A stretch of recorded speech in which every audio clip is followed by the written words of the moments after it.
Shalom, bon Erev Shabbat, Vayechi.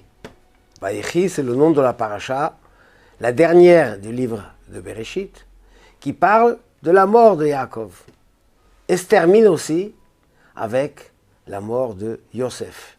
Et les derniers mots de la paracha, qui sont la fin de tout le livre de Bereshit, Vayisem ba'aron b'Mitzrayim.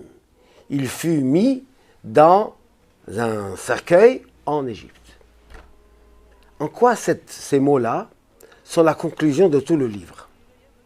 Quand on regarde le début de la paracha Bereshit, Rashi pose tout de suite la question que le Talmud pose. Pourquoi est-ce que la Torah doit nous raconter la création du monde?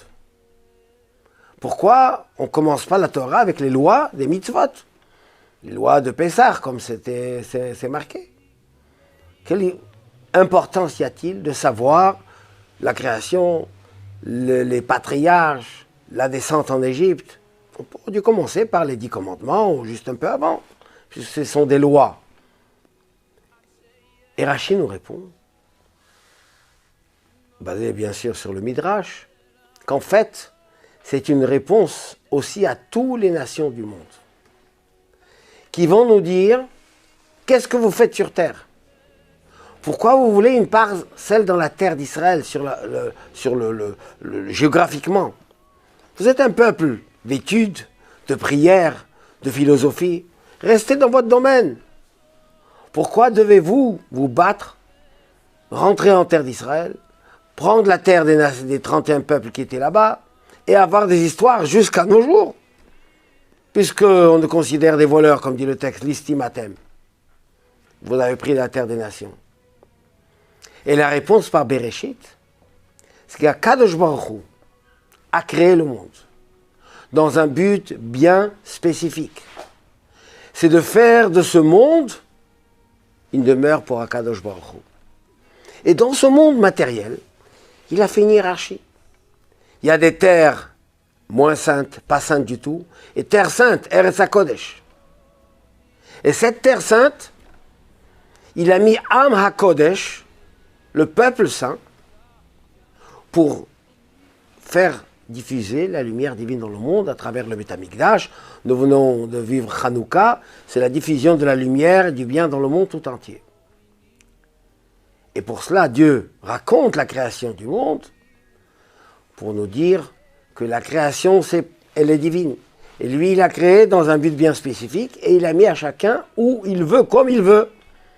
Et les Bnei Israël, ils ont Eretz Israël, les Umot HaOlam, les nations, chacun il a sa terre et son pays, et chacun doit accomplir sa mission, et personne ne doit vouloir prendre la place de l'autre. Dans notre paracha de Bereshit, dans le livre tout entier, c'est le début de notre histoire. Et là, on doit prendre des forces pour pouvoir réaliser cette mission, parce qu'évidemment, ce n'est pas du tout évident. On a la galoute, on a l'opposition, on a tout ce qu'on a vécu dans notre long d'exil, qui nous donne la force de pouvoir affronter toutes ces difficultés, ces épreuves. C'est le fait qu'il y a le Aaron de Yosef dans Mitzrayim. Le cercueil de Yosef n'a pas été amené en terre d'Israël comme celui de Yaakov où il a demandé, il a fait jurer de l'enterrer en terre d'Israël dans le tombeau des patriarches. Non. Yosef est resté avec ses frères en Égypte.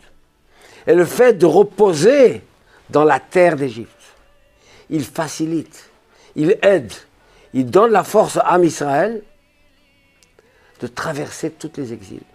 Avec la condition, comme il leur a dit, que quand ils vont sortir d'exil, ils vont amener le Aaron, le cercueil de Yosef avec eux. Parce que le travail était terminé. Et le travail était préparé par Yosef, comme on l'a rappelé maintes fois, c'est les étincelles divines qui étaient en Égypte ont été élevées, ramenées par les Bnei Israël à la sortie d'Égypte.